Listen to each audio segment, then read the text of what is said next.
Year 122 AD. Location: Roman Britain, the edge of the known world. The wind howls across the misty highlands as Roman soldiers fortify their position at the very limit of the empire. Beyond Hadrian's Wall lies only wilderness, home to the untamed and ferocious tribes of the north, the Brigantes, the Picts, and the Caledonians. It is here that the legendary 9th Legion Hispana held the line. Hardened by decades of battle, they were Rome's shield against chaos, but then they vanished 50 years later. In the military records of Emperor Septimius Severus, the 9th Legion is gone. Erased. No mention, no record, as if it had never existed at all. What happened to them? The origins of the 9th are shrouded in mystery. Some sources claim the legion was first raised by Pompey the Great around 65 BC in Spain. Others trace it back even further to 89 BC, during the Social War, when a 9th Legion under Pompey Strabo fought at the siege of Ascalon. But whether these early legions were one and the same remains uncertain. What we do know is that by 58 BC, the 9th was stationed in Aquileia, northern Italy, guarding the frontier. That same year, it joined Julius Caesar's campaign to conquer Gaul. Alongside the 7th, 8th, and 10th legions, the 9th marched into legend. Under Caesar, the 9th fought ferociously against the migrating Helvetia, crushing the Belgae at the Battle of the Sabines, turning back a Germanic invasion under Arius, and silencing rebellion by the Eburones led by Ambiorix. But perhaps its most iconic moment came at Alesia. Surrounded by the united Gallic tribes under Vercingetorix, Caesar's forces built a double ring of fortifications. It was here the 9th held one of the most critical positions, resisting wave after wave of tribal assault. When the walls nearly broke, the 9th did not. After Gaul fell, civil war engulfed Rome. Once again, the 9th stayed loyal to Caesar. They fought at Aleria Pharsalis, and even through Caesar's setback in Dyrrhachium. After Caesar's victory and Pompey's death, the 9th was dispatched to North Africa, where they played a crucial role in the final destruction of the Pompeian resistance at Thapsus. With peace restored, Caesar disbanded his veteran legions in 46 BC. The soldiers of the 9th were granted land in Picenum, a peaceful retirement after decades of war. But peace was fleeting. In 44 BC, Caesar was assassinated. Civil war erupted. Once more, this time between Octavian and Caesar's killers, followed by conflict with Mark Antony. Octavian needed veterans, and the 9th was reformed. They were sent to Sicily to deal with Sextus Pompey, who had seized the island and cut off Rome's grain supply. The city starved. The 9th marched. Victory followed, and the grain flowed once more. For this, they were awarded the honorary title Macedonica. The 9th was then sent to Macedonia, then likely took part in the Battle of Philippi and the decisive confrontation at Actium, where Octavian crushed Mark Antony and Cleopatra. With this victory, the Republic died and the Roman Empire was born in the years that followed. The 9th was deployed to Hispania, Spain to fight in the brutal Cantabrian Wars under the command of Marcus Agrippa, Augustus' right hand. This would be Rome's final conquest in the Iberian Peninsula. Eventually, the 9th was posted to Britain, one of Rome's most difficult provinces. They fought in the uprising led by Boudica, where they reportedly suffered devastating losses. Still, they held on. Rebuilt and reinforced, the 9th garrisoned the north of Britannia, their headquarters at Eboracum, modern York. Then, sometime between 120 and 130 AD, they disappeared. The records go silent. Roman military lists from the reign of Septimius Severus omit the 9th entirely. No transfer orders, no casualty lists, no inscriptions. It's as if the 9th Legion marched into the mists of northern Britain and never returned. Eventually, the 9th was posted to Britain, one of Rome's most difficult provinces. They fought in the uprising led by Boudica, where they reportedly suffered devastating losses. Still, they held on. Rebuilt and reinforced, the 9th garrisoned the north of Britannia, their headquarters at Eboracum, modern York. Then, sometime between 120 and 130 AD, they disappeared. The records go silent. Roman military lists from the reign of Septimius Severus omit the 9th entirely. No transfer orders, no casualty lists, no inscriptions. It's as if the 9th Legion marched into the mists of northern Britain and never returned. A legion once trusted by Caesar. A unit forged in the crucible of Gaul, tested in civil wars, honored across continents, and then gone. Their name has faded. Their tombs remain unmarked. But their legend endures. This was the 9th Legion. Peninsula, but it wasn't easy. The Romans had to deploy 8 full legions, along with auxiliary troops, to get the job done once again. The 9th stood out for its bravery and toughness in the rugged mountain fighting against the Cantabrians for its service.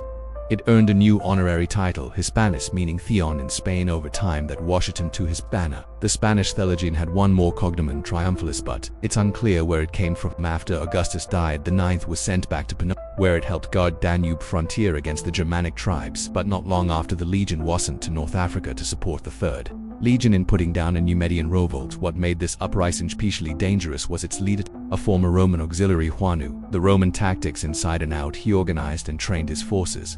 like our Roman army, even forming them into cohorts. But despite their training, the Numidians couldn't stand up against Thesian veterans of the 9th who had already faced some of Rome's toughest enemies. After the revolt was crushed, the 9th returned to Pannonia, but this time it was stationed further south at Thephatus of Caesar, and now what's Croatia. The legion came under the command of Subconsul Aulus Plautius, and soon it would follow him on a new campaign, this time across the sea to Britain. It's very likely that the 9th Legion had already set foot on British soil for the official invasion during the Gallic Wars. Caesar launched 2 expeditions to Britain, the first with 2 legions, the second with 5 on the first trip.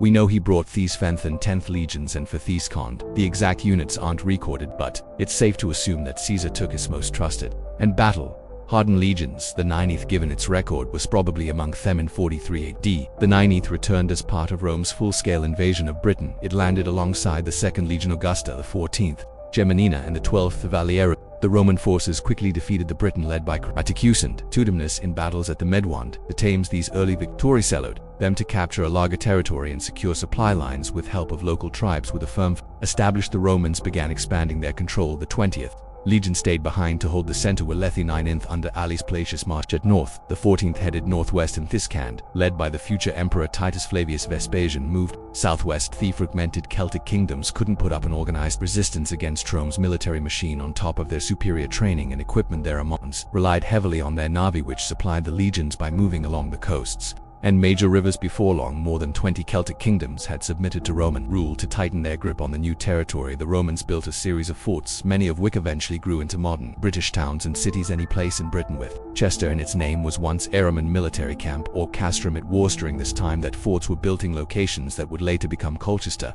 Lincoln, London, Leicester, Longthorpe, Manchester, Chesterford, Southampton, and exit Rome soon. A new province, Britannia. The 9th Legion was split across several of these old forts, tasked with guarding Thespia's new frontier for more than 10 years. The province remained relatively quiet apart from a short-lived revolt by the Celtic leader Caratacus, which Romans, helped by the 9th, quickly put down. But in 60 AD, Roman Britain's faced a crisis unlike anything before. Rapacitus, king of the Aeni tribe, didn't left his kingdom jointly to his daughters, his wife, and the Roman emperor hoped to protect his family and ease his people's transition into Roman rule. But under Roman law, women couldn't inherit property or hold power. Emperor Nero ignored the will, seized the kingdom, and stripped Strudigus' widow Boudica of her title and wealth. What followed was one of the most famous uprisings in Roman history. Furious, Boudica raised a revolt. Many tribes, resentful of Roman rule for their own reasons, joined her in a matter of weeks. The rebellion had spread across large parts of the province, threatening to wipe out Rome's presence in Britain altogether. Their bells stormed Camilla Dunham and Bernadette to the ground, killing over 17,000 people, mostly Roman citizens. The closest Roman troops were to garrisons from the 9th Legion. Quintus Petit, Cerelius, commander of one garrison, left a single corps to defend the castrum and marched out with 4 cohorts to face Boudica's army. Either he severely underestimated the size of the rebellion — some source claimed Boudica's force numbered up to 120,000 people — or he was simply a verconfint and dismissed the rebels as little more than disorganized tribes. Whatever the case, his decision proved disastrous. Boudica's army quickly surrounded the Roman detachment and, despite fierce resistance, wiped them out almost entirely. Cerelius barely escaped with a handful of cavalry and fled. Tora joined the rest of the legion at Lindamade. Lincoln, the 9th, lost nearly 2,000 men in battle, marking the greatest single loss in its history. Not long afterward, Gasonius Polonius defeated Boudica at the Battle of Watling Street, but that's a story for another time. After such heavy losses, there were talks of disbanding the 9th Legion and reassigning its surviving soldiers to other units, but Rome decided to keep the legion intact. It was reinforced with 20 new recruits from the Rhine frontier, and for a time peace returned to Britain. Years later, a familiar figure came back into the picture: Quintus Betilius Cerelius, now appointed governor of Britain, the same man who had also lost for cohorts of the 9th and since redeemed himself with a string of victories in the Rhine Delta. Emperor Vespasian, who had appointed him, expected results, and Caelius delivered. He launched their campaign against the Briggs, a powerful and warlike tribe living north of Romans. Under his command were the 29th and 20th legions. He took the 9th and 20th with him on the offensive and left the 2nd in reserve. The campaign moved quickly. Cerelius brought much of the Burgundian territory under Roman control and founded several new forts. One of them, established by the 9th Legion, was Eboracum, known today as the city of York, in 77 AD.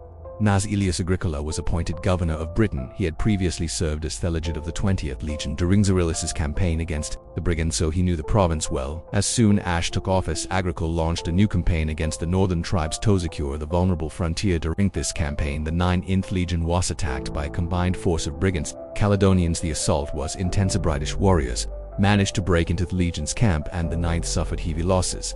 The situation was on the verge of disaster when Agricola arrived just in time with reinforcements. His intervention turned the tide and the attackers were defeated. The last solid record of the Ninth Legion comes from 109 AD when it was helping rebuild its fortress at Aboracum. The legionaries were replacing the old wooden walls with stone, a sign that Rome intended to stay away. Also know the legion was still active in 122 AD when Lucius Citrinus was appointed its tribune, but 40 years later when the historian Cassius Dio listed Alof, the legions of the empire, the Ninth was gone, no longer mentioned. Its disappearance remains one of the thundering mysteries of Roman history. The Ninth Legion is often remembered as a symbol of Roman military might, a model in it with a legendary record, but the reality was a little more complicated. Despite its battlefield achievements, the Ninth, like all Roman legions, had its flaws. In fact, it committed one of the gravest sins. A Roman unit could mutinize once, but 3 times. The first mutiny happened during Caesar's civil war against Pompey near the city of Placentia. The exact trigger is unclear, but it likely had to do with frustration among soldiers whose terms of service had run out.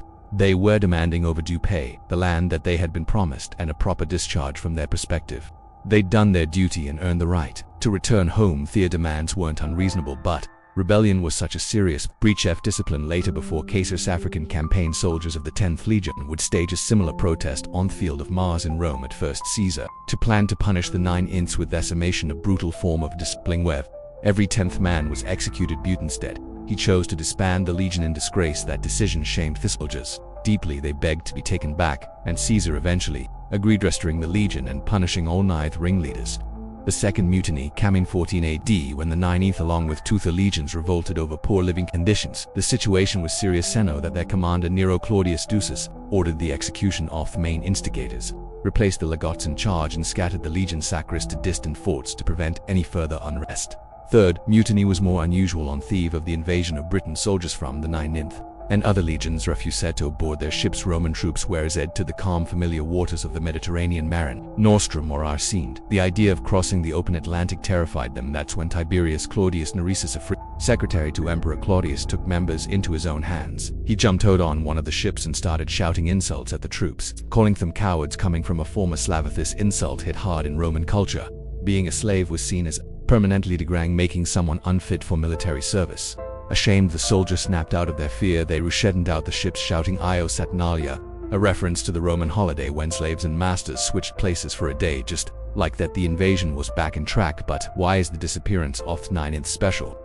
Many writers like to frame the disappearance of the Ninth Legion as something mysterious or even otherworldly, a vanishing act that no one can explain, but the truth is a lot less dramatic than that. In fact, legions quietly fading from the historical record wasn't that unusual at all. Let's take a look at some other examples. The least known mention of the 20th Valeria of Actrix is from the year 290 when it was stationed in Britain. After that, nothing. No details about what happened at it, where it went, or how it was disbanded. The 14th Gimia was still active in the year 400, defending the Danube frontier from the fortress of Corundum in Pannonia. After that, it disappears from history. The Second Augusta was last recorded in Britain around 255. What happened next? No one has the records. Just don't exist. Honestly, it's easier to count the legions whose full stories we do know. So he does the Ninth get so much attention? There are 2 main reasons. First, the timing. Most legions that vanished so during periods of crisis, either in their cows of the 3rd century or during the fall of the Western Roman Empire, but the Ninth disappeared during one of Rome's stable and powerful eras, the age of the so-called good emperors. That's what makes it stand out. It's not the disappearance itself that's strange, it's the fact that it happened when everything else seemed to be going so. Second, popular culture gave the mystery a life of its own. In 1866, archaeologists in the English town of Silchester uncoved a bronze eagle, possibly second, that once topped a legion standard. Almost a century later, in 1954, British author Rosemary Sutcliffe was inspired by the find and wrote The Eagle of the Ninth, a novel that quickly became a classic. Then, in 2011, it was adapted into a movie. Thanks to that kind of spotlight, Ninth became the most famous lost legion in Roman history. There are a few different theories about what happened to the Ninth Legion. Let's start with some of the more fringe ideas. And researchers believe the legion may have been destroyed during the Bar Kokhba revolt in Judea between 132 and 135 AD. According to this theory, the Ninth was transferred to the eastern provinces, where it suffered heavy losses in battles with Jewish rebels and was eventually disbanded. The problem is this theory rests on very thin evidence. It's based mainly on a line from Cassius Dio mentioning that many Romans died during revolt, but we know that the legions involved in putting down the uprising were the 10th Fret Forensis and Thessalix Ferreta, both of which did take serious losses. Still, there's no mention either in Dio or any other ancient sources of an entire legion being wiped out. Another theory points to the Parthian War in 161 AD. Cesio tells Eustace that a Roman legion was destroyed at the Battle of Allegia, even though he doesn't say which one could it have been. The ninth, in theory, yes, but most historians, it was more likely the 22nd in Diotana, a legion that was based in Theost and also disappears from the historical record after that time. More recently, some evidence has turned up in the Netherlands inscriptions and artifacts linked to the 9th legion. On this, some scholars now think that the legion may have been transferred to the Lower Rhine region. We also know that in 122 AD, the 13th Oppiavitrix was moved from Dacia to Britain. It's possible it was sent there to replace the 9th, which may have quietly been relocated to the continent for a while. This theory was widely accepted, but it started to fall apart after the discovery of a Roman alternate Tria. The altar carried votive inscriptions dedicated by Lucius Laecius Mur, the Prefectus Castorum, the camp prefect of the 9th legion. Oddly enough, that suggests the legion itself wasn't present when a full legion was on campaign. Sacrifices on its behalf would usually be made by the Leat or one of the senior tribunes if the camp prefix was handling it. Likely meant those hiring kingofficers weren't there. In other words, this was probably a vexel and a detachment from the 9th sent off on a separate mission. Most likely a few cohorts from 9th had been transferred from Britain to the Lower Rhine to fill in for legends that had left with Emperor Tron during his Parthian campaign between 114 and 116 AD. Some sources even mention that several auxiliary cohorts were moved from Britain to the Rhine in 113, possibly alongside the 9th detachment. By 120, they seem to have returned to Britain. Last and most dramatic theory is that the 9th was destroyed and Britannia itself wiped out in battle against the Northern tribes. This is the version Rosemary Sutcliffe made famous in her novel The Eagle of the 9th, but there's no real evidence to support it. No ancient writers mention it, and archaeologists haven't found anything that confirms the story. Even the bronze eagle discovered in Silchester, the object that inspired Sutcliffe's book, wasn't a legionary standard and had no connection to the 9th. Still, there may be a small clue in the careers of two of the legion's tribunes, Lucius Caer and Lucius Saturnius. Both served as tribunus, led to Clavius as senior post in the legion. Lucius Caer left the position in 121 AD and was replaced by Saturnius. I think it's worth explaining what that role actually meant in Rome. At the time, political careers were impossible without some military experience, so young men from aristocratic families were often assigned to legions as tribune elite or clavi. The position didn't come with clear responsibilities. The tribune was mostly there to observe and gain experience, but it carried high status, ranking just below the legion's commander. Typically, a tribune held the post for about 3 years before returning to Rome to begin a formal political career. Usually starting as a quaestor. In effect, it was kind of a military internship for Rome's upper-class youth, a way to check the military service box before moving on to the Senate. Now, let's take a look at what happened at Lucius Caer and Lucius Saturnius after their time with the 9th legion. Caer's career turned out exceptionally well. He quickly climbed the political ladder, first appointed quaestor, then elected people's tribune the following year, and praetor the year after that. He later returned to military service as delegate of the 30th legion. When he came back to civilian life, he continued to rise, eventually becoming Suffolk consulate, serving as governor of Arabia and Cappadocia. As a textbook career for a Roman nobileagues, exactly the kind of success most young aristocrats hoped for. Saturnius, on the other hand, followed a very different path. After serving as Tribunus Laticlavius, his career went completely 13 years. He didn't receive a single appointment until 134 AD, when he finally became a quaestor. That's highly unusual for someone in his position. A quaestorship would normally follow military service almost automatically, so what caused the delay? One possibility is that Saturnius fled the battlefield during the instruction of the night, a deeply shameful act that would have ruined his reputation and derailed his political ambitions. Another theory is that he was captured by the Briton during the final campaign and spent years in captivity. Whatever the truth, the fact of the 9th legion remains one of Rome's great historical mysteries. Thanks for watching. See you in next one.